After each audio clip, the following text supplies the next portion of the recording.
Hello everyone and welcome to the 16th Annual Burbank International Film Festival here at the beautiful AMC Burbank 16. I'm Kambra Potter and I am honored to be your host for all of our red carpet interviews this weekend. We have over 160 films screening this weekend and we are celebrating filmmakers from all around the globe. We would like to thank all of our incredible sponsors and advertisers for their continuous support of the Burbank International Film Festival and for making this special 16th anniversary festival possible. And we are here supporting The Only Way Out Is Through, which is a film about what? It is a film about families and trauma and grief and how that stays with us through adulthood, even when we think we found our way through.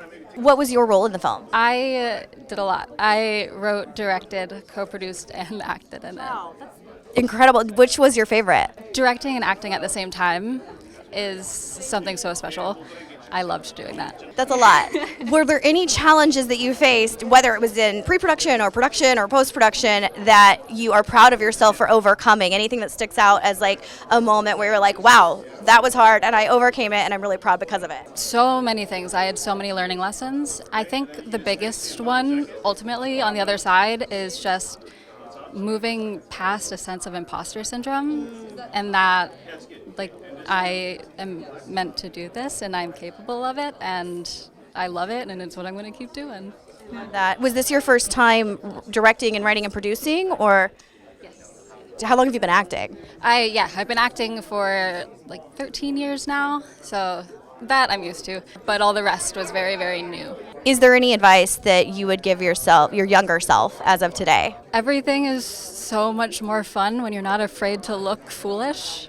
What film are we here supporting tonight? First of Seven. It's a drama, unfortunately based on true events, about three brothers who have to mourn the loss of their mother, virtually during COVID. A big majority of the film takes place over Zoom, and so there's comedy in it, drama, a little bit of everything. Now, what was your role in the film? Wrote it, directed it, and edited it, and produced it. I love directing. I love interacting. I'm a people person. Having said that, though, the edit was really fun because what we did for this is we shot them all in individual cameras, and then post was just me kind of putting the whole puzzle pieces together.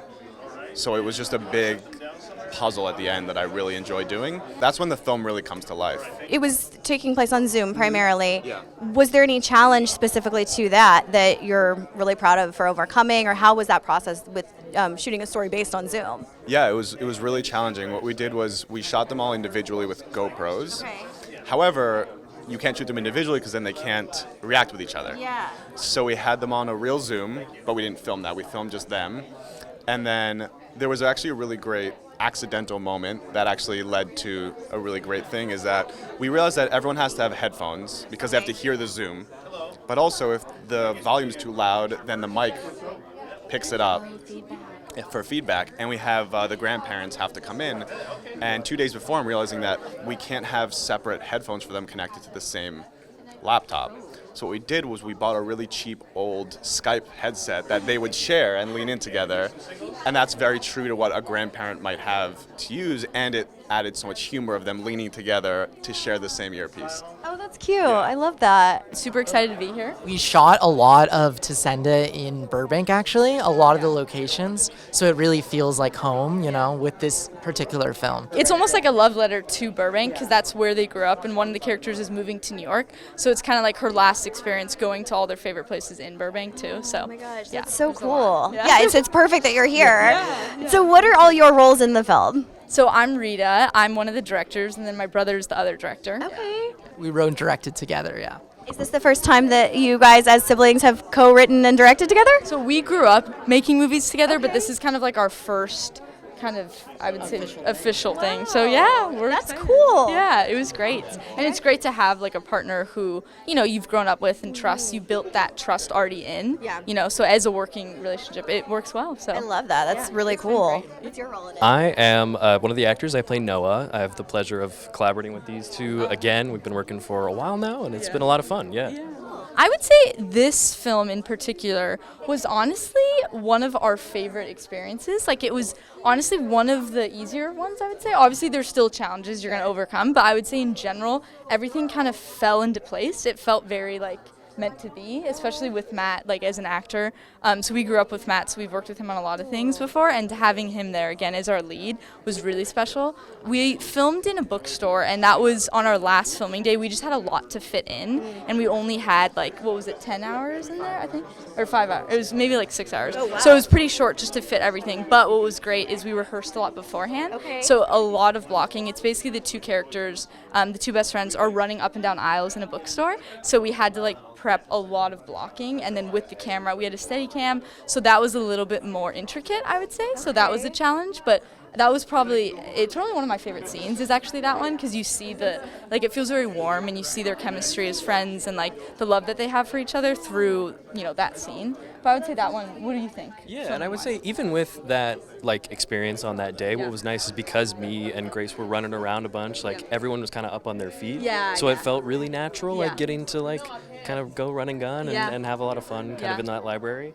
Yeah. So it was, honestly, it was a lot of fun, even Yeah. on the tough day. Even on the tough day, we had a great time. That's a good sign. I love that you said everything kind of fell into place, and even with you guys being here, like you said, the Burbank love letter. Yes. Congratulations, you guys. 172 push-ups is such a catchy title.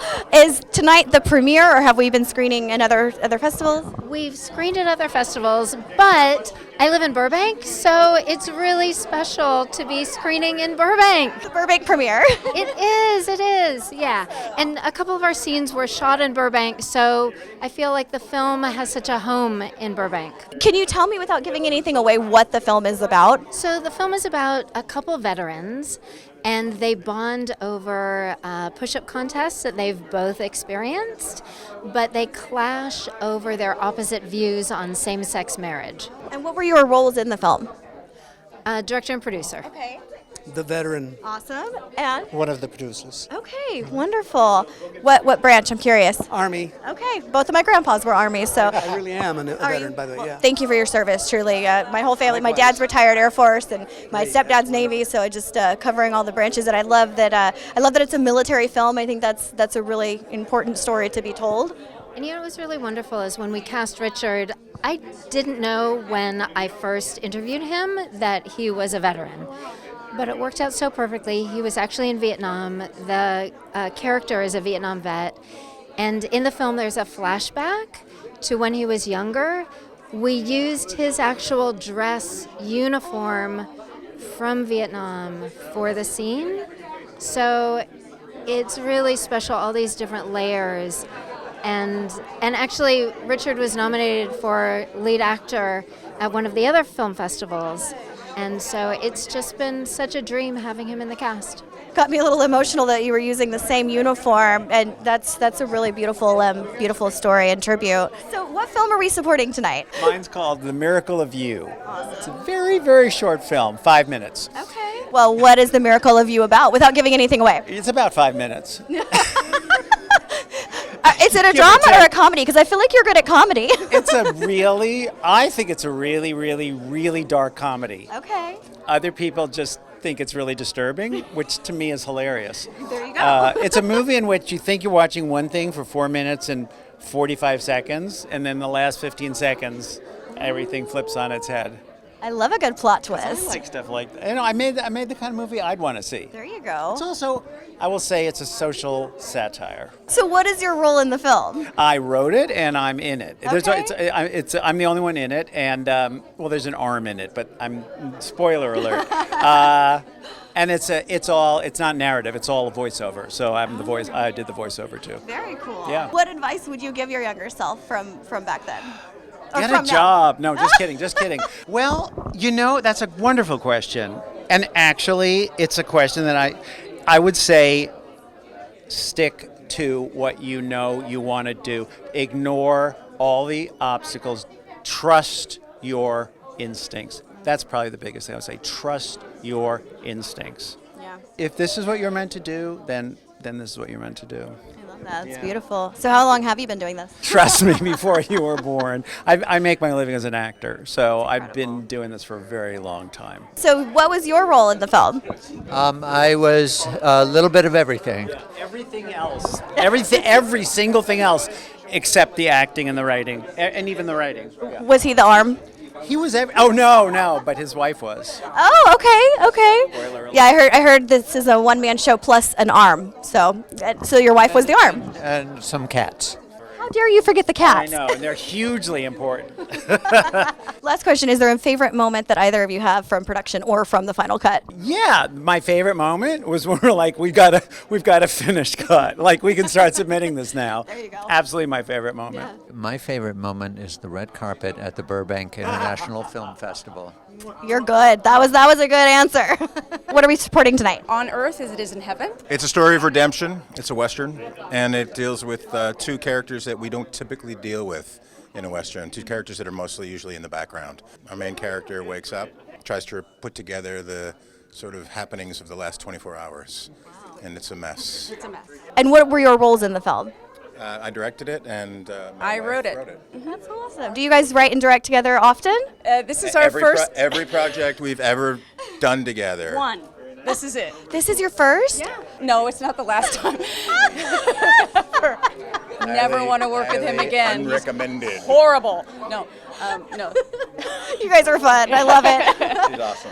Yeah, we can't wait to do it again. Yeah, we can't wait to do it again. Truly, it was very competitive this year. We had a lot of submissions. So for your first time writing and directing together, I mean, you should be so proud for being selected. We're really proud of our film, and we had a blast doing it, and we had a great crew and a great cast, and it was just a hoot. I mean, And did you shoot locally or? Yeah. We shot up in Santa Clarita, Okay. out past Disney Ranch. Okay. so. Okay. Lovely. yeah, out in the hills. And she also has another screenplay. Oh yeah, that's right. I have a screenplay here too. Yeah, yeah. What's the screenplay? It's called Transitions, and it's a half-hour pilot. So I'm kind of a double dipper here, and I'm really excited about it. Yeah, that's incredible. You're what? I'm her plus Smart man. Yes, exactly. let her shine. I mean, you get your moment too, but that's double dipping is a really that's prestigious. That's I'm awesome. very excited. I keep kind of forgetting about that because it's just really surprising, and I'm really happy about it. Have you done other projects, just not as a couple? This is my first project, so I'm a new screenwriter. Yeah, I'm a newbie. I've just started doing it, but he's old hat. I directed some television, but this is my first. It's a short, but it's my first feature short. Yeah. Very impressive that this is like that you just got into it and you're already being accepted for a screenplay and a short film. Very So exciting. It's a lot of fun. well, and when you're working with, your partner, I'm assuming that makes Well, I think it was A little bit of a drag on him. No, yeah, he was tough. Did he have to sleep on the couch at all? Exactly. Casting 3 days. I don't think we slept. No, I don't think we slept for those 3 days. Yeah. That makes sense. Yeah. Do you have any advice that you would give your younger self if you could go back in time to when you were 10 or 12 years old? 10 or 12 years old. Gosh. 12. I don't know. 10 or 12. I mean, 10 or 12, no, because being 10 and 12 is awesome. But like a teenager, maybe, just to chill out, not take anything seriously. I think that's that's good for me now, though. That's applicable lifelong. Yes, all the time. Yeah. No, I wouldn't. Don't date that chick in No, college. That would be beware of one. the brunette in college. Yeah, exactly. So, did you guys meet in college? Yeah, we did. that. Yeah, That's so yeah. cool. Yep. Well, I wish you both so much success. So what movie are we supporting tonight? Isolate. Okay. Isolate. So I'm one of the co-producers, and I'm also the main actor, and Mike is the director. Okay. And our co-producer and the writer could not be here. He wrote the story, and it was actually based on his mom and his mother-in-law too, like kind of when they got older with dementia and stuff, and I'm playing the character that is kind of like checking out. And so it's kind of hard that he's not here today, but we're here for him. Photoshop him in. Yeah, exactly. There you go. Exactly. Have him send us a voiceover. We'll edit it in post. There you go. So we'll be available. So we're saying hi, Barry, yeah. Hey, Barry. so that he can see that. Yeah. Yeah. Okay. Nice. So yeah. I've got to ask because I feel like Alzheimer's and dementia is such a topic that so many people unfortunately can relate to from loved ones. I know. It's really How, hard, how yeah. was that to play a character facing that? Because a lot of we have flashbacks and stuff when I am engaging with my husband and also like with my lover. Yeah. Because there's a little bit of that going on too, yeah. But a lot of it is the voiceover and acting with that, being checked out and not responding to anyone. Yeah, so that was a little bit of a challenge, you know, and it does feel like a really lonely place too. And I do have, like, my sister's mother-in-law had it, and it's a brutal disease. It's so hard because you kind of lose the person before they physically left, which is really hard. These stories need to be told because it can give comfort to people. So Yellow Inside, I believe you're nominated for something? Yes. How does that feel? Well, we're very excited. Yeah. Well, congratulations. You should be excited. Yes. What were your roles? You said you were the director. Yes. And did you wear any other hats, or you just got to focus on directing? Well, you know, it's short films. There's always other hats. Right. So I'm the writer, director, and one of the producers. Yeah. Awesome. I didn't star in this one, even though sometimes I do. So, yeah. And what about for you? Set director and wardrobe. And best friend. Oh, that's probably the most important role. Having that support system is so important. Yes. So this is one of those films that is hard to tell what it's about without spoiling it, because the big reveal is what the film is about. But it's really it's a love story about, you know, two people who fall in love. They haven't seen each other since college, and they run into each other in a coffee shop. And one of them recognizes the other, and then the other one doesn't recognize. So only one of them remembers her from college. And they begin a love story without them totally knowing who each other is. And then it's revealed, more things are revealed. So, yes. Ooh, it sounds intriguing. Is there any advice you would give the younger version of yourself? Don't be afraid to do anything. You know, sometimes we think we have to go to school to do what we want to do, but it's within ourselves. So just step out and just do it. Be patient, because when I was 10 or 12, I couldn't see the full view of life. You know, I could only see where I was then. You know, I was growing up in a small town in Nebraska. I was one of several siblings, and I had no idea that I'd go to Atlanta and end up in Hollywood. And so I would say be patient and allow the universe, God, whatever you believe, to open up those doors for you, because it will happen. So don't look at what's right in front of you. Just understand that whatever is meant for you is coming. And we are here supporting Sunrise Boulevard, Correct. not Sunset Boulevard. No, that would be awesome if we did Sunset Boulevard, but Sunrise is even better. So tell me about Sunrise Boulevard. Well, Sunrise Boulevard is a movie that was directed by my good friend Michele, who is currently in Italy. He's Italian, and he's filming his new movie, Mama. And he wanted to tell a story about how we as people are against the establishment in a way. And it takes place in the mid-50s in Los Angeles in this facility that helps basically creatives and actors and whatever to come into this facility and regain their amazing passion to the craft through sorrow and pain. But everything changes while this one actress walks into this facility and basically replaces the whole treatment in a different way. What were your roles in the film? Nurse Ratchet. No, I'm kidding. Close enough. Close enough. Actually, Nurse Spiegelman. And yes, I'm the antagonist. Sort of. Yeah. I was the producer on it. Yeah, it was just a wonderful experience working with all these individuals. I'm so happy to see Willa here as well. She joined last second. She was actually Miss Spiegelman's assistant in the movie. Oh, cool. So she was helping torturing all the artists and getting their sorrow out. So, and the person who's behind all this is this guy, Mr. Sunrise, right here. Sunrise. So that's Sunrise Boulevard. I love it. Would you like to say anything, Mr. Sunrise? Oh, hi. I'm Alan Marsh here. Thanks for watching. I have a pretty small role, but yeah, I play her boss, and I'm the guy in the eye patch. So not easy to miss. One of the best films that I've been part of. Like, even though I was just supporting, I've never felt so supported myself. Like, it was incredible. Just like going on set and everyone was like, the talent's here. I'm like, oh, I'm just supporting. Thank you. But it takes a village, right? It takes a collaborative effort. So congratulations to all of you. Don't forget to follow Burbank International Film Festival on all social media accounts at Burbank Film Fest. Thanks for supporting Burbank International Film Festival. I'm Kambra Potter, and I'm honored to be your host.